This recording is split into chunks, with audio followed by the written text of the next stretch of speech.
मध्य प्रदेश सरकार के मंत्री और इंदौर संभाग के जो प्रभारी हैं तुलसी सिलावट हमारे साथ हैं। अब हमको आत्मनिर्भरता के साथ जीना, कोरोना के इस संकट के बीच में जीना सीखना पड़ेगा। 6 महीने के बाद उपचुनाव होना ही है और कहीं ना कहीं कांग्रेस ने जो है पूर्व विधायक जो आपके सांवेर के रहे हैं और पहले जो आपकी पुरानी पार्टी में भी आपके साथ रहे हैं, प्रेमचंद गुड्डू जो अभी कुछ समय तक भाजपा में भी थे। कौन व्यक्ति लड़ रहा है ये महत्वपूर्ण नहीं मेरे लिए। ये चुनाव सांवेर के विकास के लिए, मध्य प्रदेश की प्रगति के लिए, किसानों के लिए, युवाओं के लिए, दलितों के लिए, आदिवासियों के लिए, हमारी जो अतिथि शिक्षक थे उनके सम्मान के लिए होगा। आपको ही नहीं, मतलब वो महाराजा को, मतलब उनको, मतलब कहीं ना कहीं सिंधिया जी को लेकर और आपको लेकर आरोप लगा रहे हैं। एक बात सुनो, सिंधिया परिवार देश में वो साख रखता है, मध्य प्रदेश में वो साख रखता है जो सरकार को बदल सकता है। जो सावंत सोनकर है उनका नाम आ रहा है कि कांग्रेस उन पर डोरे डाल रही है, आपकी कुछ बात हुई क्या? देखो एक बात सुनो, कांग्रेस के पास कोई उम्मीदवार नहीं है। मध्य प्रदेश सरकार के मंत्री और इंदौर संभाग के जो प्रभारी हैं तुलसी सिलावट हमारे साथ हैं। हम तुलसी सिलावट जी से बात करते हैं। सिलावट जी, लगभग अब कोरोना को लेकर हम ये कहें कि स्थितियां कंट्रोल में हैं इंदौर की खासकर, लेकिन इंदौर जो संभाग के अन्य ज़िले हैं वहाँ पर थोड़ी सी स्थितियाँ खराब हो रही हैं। इंदौर संभाग हो, मध्य प्रदेश हो, देश हो, ये बड़ा संकट है। कोरोना वायरस का ये बड़ी चुनौती है, ये बड़ा संघर्ष है। देश के प्रधानमंत्री ने इसकी गंभीरता को देखते हुए लॉकडाउन 1, 2, 3, 4 उसको किया संयम के साथ, धैर्य के साथ, समन्वय के साथ, घर में रुककर सावधानी के साथ इस संकट का सामना हम कर सकते हैं। हम अपने परिवार की रक्षा कर सकते हैं, अपने समाज की रक्षा कर सकते हैं, मध्य प्रदेश की और देश की रक्षा कर सकते हैं। ये संकट, आपने इंदौर संभाग की बात की, उज्जैन में भी रेड जोन है, भोपाल में भी रेड जोन है। मैं आपको ये आश्वस्त जरूर करता हूँ कि चिंता की बात है पर डरने की बात नहीं है, समन्वय की बात है, सावधानी रखने की बात है। क्योंकि आप जानते हैं कि अब हमको आत्मनिर्भरता के साथ जीना, कोरोना के इस संकट के बीच में जीना सीखना पड़ेगा। और ये तभी संभव होगा कि हम निर्भीक होकर आत्मविश्वास के साथ इसका सामना करें और घर में रुकें। कोरोना अपने आप बाहर जाएगा। और जो स्थिति पहले पिछली थी, जब 30% इंदौर में था, वो 25 हुआ, 25 से 20 हुआ, 15 हुआ और आज 10 के नीचे। ये भी बड़ी सुखद उपलब्धि है। क्योंकि आप जानते हैं ये संकट, मैंने बोला ना, विश्व का है, भारत का है, मध्य प्रदेश का है, भोपाल का है, इंदौर का है, उज्जैन का है, खरगोन का है, खंडवा का है। पूरे मध्य प्रदेश में 9 जिले रेड जोन में। मतलब हम ये कहें कि हमको कोरोना के साथ जो है, हम ये कहें कि अब जिंदगी जीना है जब तक इसकी वैक्सीन नहीं। विश्वास के साथ जीना है, घर में रुक के जीना है। और मैं आपको भी बोलता हूँ, सफलता आम जनता की होगी। क्योंकि मुझे याद है 23 मार्च को मुख्यमंत्री ने शपथ ली। 24 घंटे में से 20 घंटे निरंतर कोरोना वायरस के संकट के ऊपर, किसानों को लेकर, प्रवासी मजदूरों को लेकर, युवाओं को लेकर,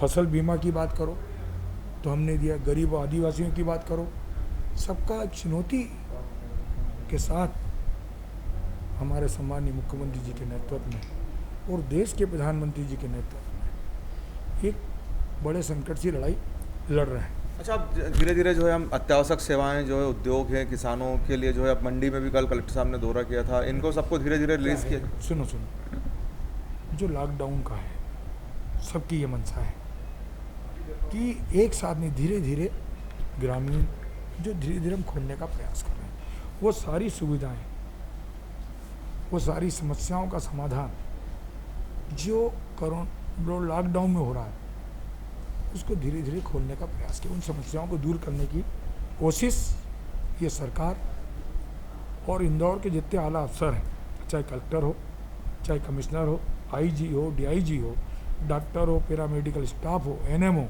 स्टाफ नर्स हो, एक सिपाही हो, हमारी रक्षा कर रहा है, आपकी रक्षा कर रहा है। अपनी जान जोखिम में डालकर मैं उनको भी सलूट करता हूँ।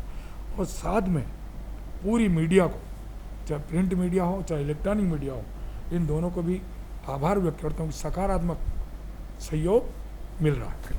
दूसरी हम अगर बात करें तो अब राजनीति की बात कर लेते हैं तुलसी भैया, चूँकि 6 महीने के बाद उपचुनाव होना ही है और कहीं ना कहीं कांग्रेस ने जो है पूर्व विधायक जो आपके सांवेर के रहे हैं और पहले जो आपकी पुरानी पार्टी में भी आपके साथ रहे हैं, प्रेमचंद गुड्डू जो अभी कुछ समय तक भाजपा में भी थे, कहीं जिस तरह से उनकी बयानबाजी आ रही है लगता है कि वही सामने होंगे आपको? देखो, एक राजनीति साफ सुथरी होती है, एक ओछी होती है, खराब होती है, गंदगी की होती है। आपने देखा 9 मार्च को पूरे देश में एक बड़ा घटना हुई, राजनीतिक घटना हुई। ज्योतिरादित्य सिंधिया जी के नेतृत्व में 22 विधायकों ने, 6 मंत्री उसमें से, उन्होंने अपने इस्तीफे दे दिए, जिसमें से आज तक के मध्य प्रदेश के इतिहास में 6 मंत्री बिना स्वार्थ के, बाकी विधायकों ने अपना पद दिया और कांग्रेस छोड़ी। उसके पीछे कारण ये था कि जब देश के पूर्व केंद्रीय मंत्री ने जब एक वचन पत्र तैयार किया था कांग्रेस का कि किसानों के 2 लाख तक के कर्ज माफ करेंगे, युवाओं को रोजगार देंगे, किसानों को बिजली देंगे, खाद देंगे, महिलाओं की रक्षा करेंगे, दलितों की रक्षा करेंगे, आदिवासी की रक्षा करेंगे, हमारी ये सारे मुद्दों को लेकर उन्होंने कहा कि किसानों के साथ अन्याय ना हो।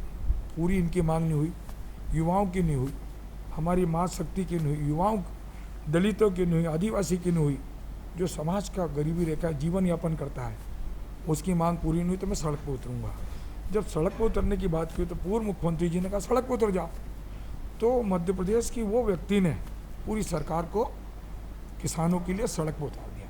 और ये लड़ाई मध्य प्रदेश के विकास के लिए, जो मध्य प्रदेश की बुनियाद है, जो हमारी रीढ़ की हड्डी है, हमारा अन्नदाता, जो युवा शक्ति है, परिवर्तन वही कर सकता है। जो समाज का अंतिम व्यक्ति दलित है, शोषित है, इनके विकास और प्रगति के लिए इससे बड़ा कदम कभी नहीं हो सकता। ये उपचुनाव एक देश के प्रधानमंत्री जी के नेतृत्व में, अमित जी के नेतृत्व में, भाजपा के राष्ट्रीय अध्यक्ष जी के नेतृत्व में, मध्य प्रदेश में BD शर्मा जी के नेतृत्व में और सम्मानीय मुख्यमंत्री जी के नेतृत्व में और ज्योतिरादित्य सिंधिया जी के नेतृत्व में ये चुनाव होने वाला है।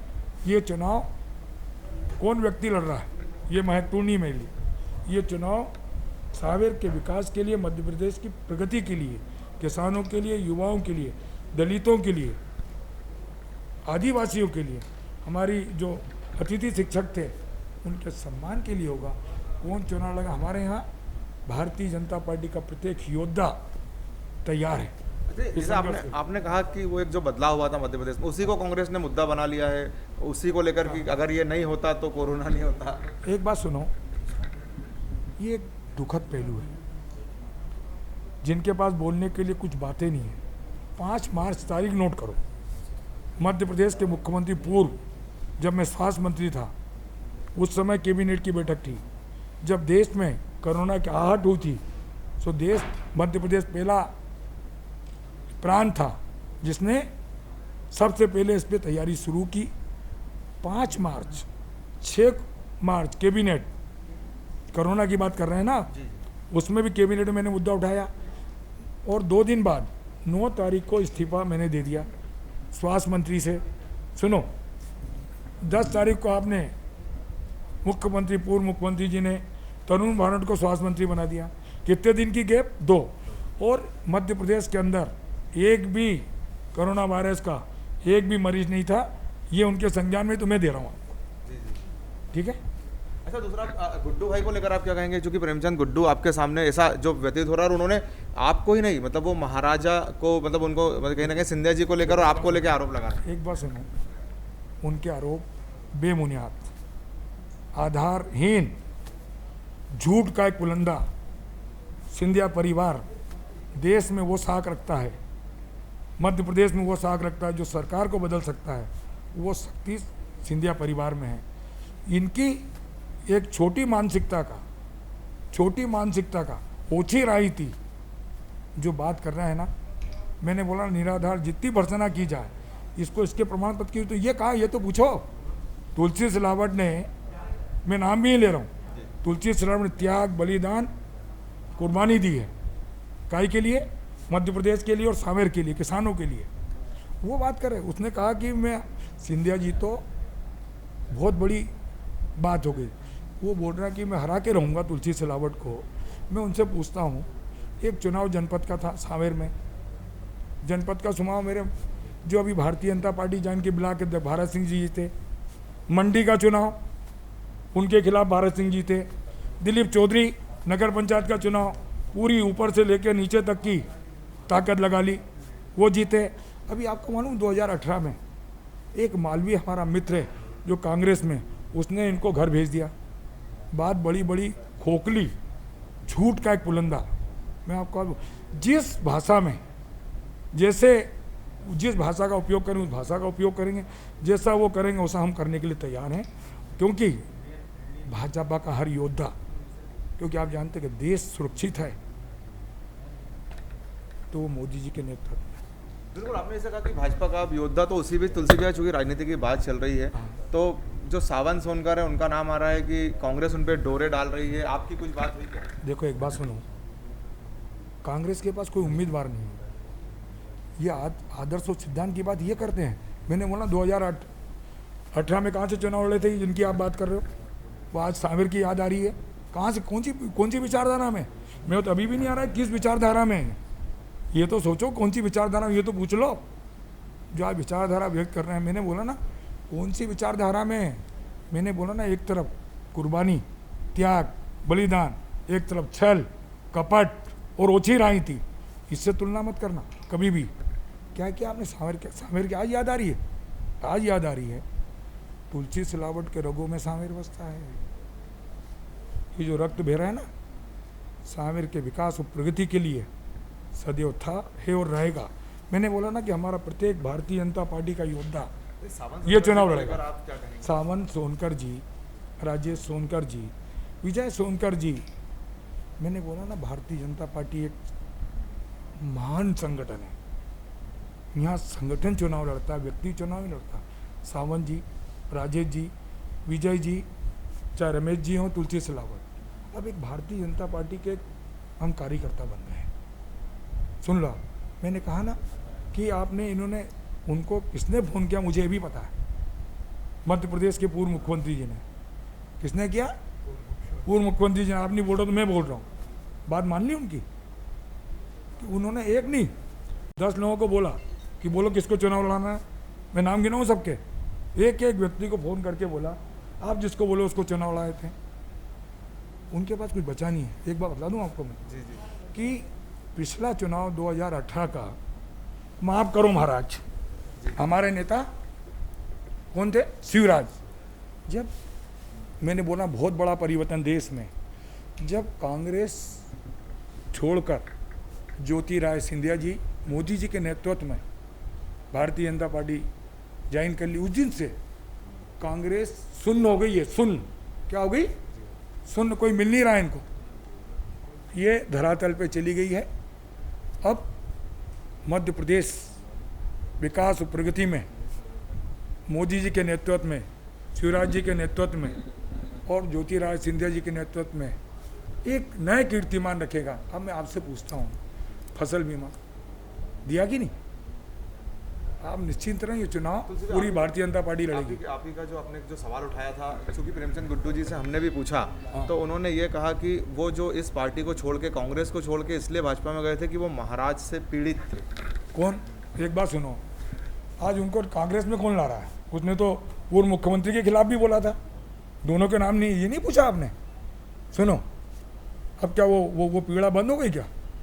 नहीं, 2000 अभी भी मांग रहे थे चुनाव आगर से, मैंने जो पढ़ा भाजपा ही मांग रहे थे ना। मेरे को संज्ञान में नहीं है, उनके संबंध में मैं टिप्पणी नहीं करता, क्योंकि उनका और मेरा स्तर बहुत अंतर है। सुन लो आप, मैं एक मर्यादित होकर, संयमित होकर, सकारात्मक होकर राजनीति करता हूँ। ओछी राजनीति नहीं करता, तुच्ची राजनीति नहीं करता, गंदी राजनीति नहीं करता। ये मेरा चरित्र है। तो क्या सोच रहे हैं आप? मतलब आपके लिए कैंडिडेट, मतलब अच्छा कैंडिडेट एक तरह से कांग्रेस दे रही है? मैंने क्या बोला, ये चुनाव मेरा पूरी कांग्रेस से है। और हमारे यहाँ मैंने बोला एक एक योद्धा, मैंने आपको जनपद का उदाहरण दिया। अभी एक मालवीय जी का नाम सुना आपने, जो घटिया से लड़े थे, उन्होंने हरा के इनको घर भेजा था कि नहीं? मैंने जनपद भारत सिंह ने घर भेज दिया हरा के, मंडी अध्यक्ष में भारत सिंह ने घर भेज दिया, नगर पंचायत में इन्होंने विरोध किया तो दिलीप चौधरी ने घर भेज दिया। सिंधिया जी और भाजपा पूरे देश और प्रदेश में उनकी सरकार है, तो कहाँ बात कर रहे हो? बिल्कुल, ये थे हमारे साथ जो है मध्य प्रदेश के मंत्री और इंदौर संभाग के प्रभारी तुलसी सिलावट जी, जिन्होंने हमारे से कोरोना को लेकर तो बात की। उन्होंने कहा कि बहुत जल्द जो रेशो है कोरोना का वो कंट्रोल में आ रहा है। उन्होंने उन आरोपों पे भी सफाई दी जो कांग्रेस द्वारा उन पर लगाया जा रहा है। साथ ही साथ उन्होंने सांवेर विधानसभा को लेकर भी स्थिति स्पष्ट कर दी। उन्होंने सवाल उठाया कि जो कांग्रेस के कैंडिडेट बनाए जाने की जिनकी उम्मीद है, आखिर वो कहाँ थे, वो क्यों इस पार्टी को छोड़कर भाजपा में गए थे।